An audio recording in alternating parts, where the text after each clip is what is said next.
Welcome to our channel. Today we how to disable Electrify America Autocharge, full guide step by step clearly. To disable Electrify America Autocharge, start by locating your vehicle's charging port. Next, ensure your vehicle is parked and powered on. Access the vehicle settings menu on your dashboard. Look for the charging or electric vehicle settings option. Select this option to enter the charging settings. Find the Autocharge feature within the charging settings.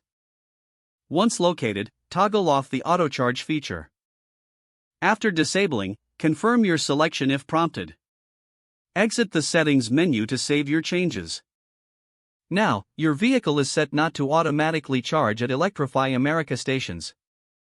Remember to manually authorize charging when you plug in at charging stations. Finally, test the settings by connecting your vehicle to a charging station.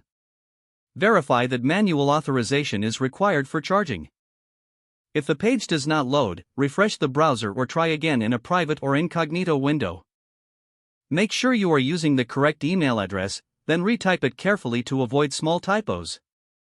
If your password is not accepted, use the reset option and create a new strong password you can remember.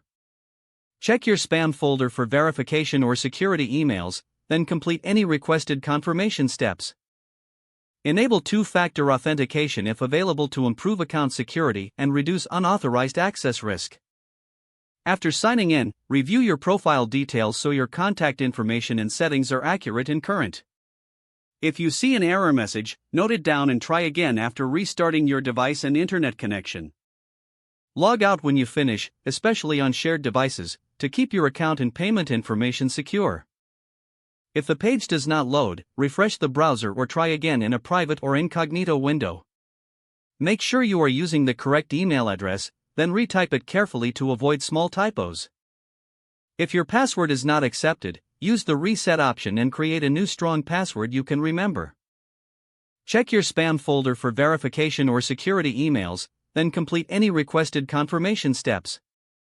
Enable two-factor authentication if available to improve account security and reduce unauthorized access risk. After signing in, review your profile details so your contact information and settings are accurate and current. If you see an error message, note it down and try again after restarting your device and internet connection. Don't forget to like this video and subscribe to our channel for more step-by-step tech guides.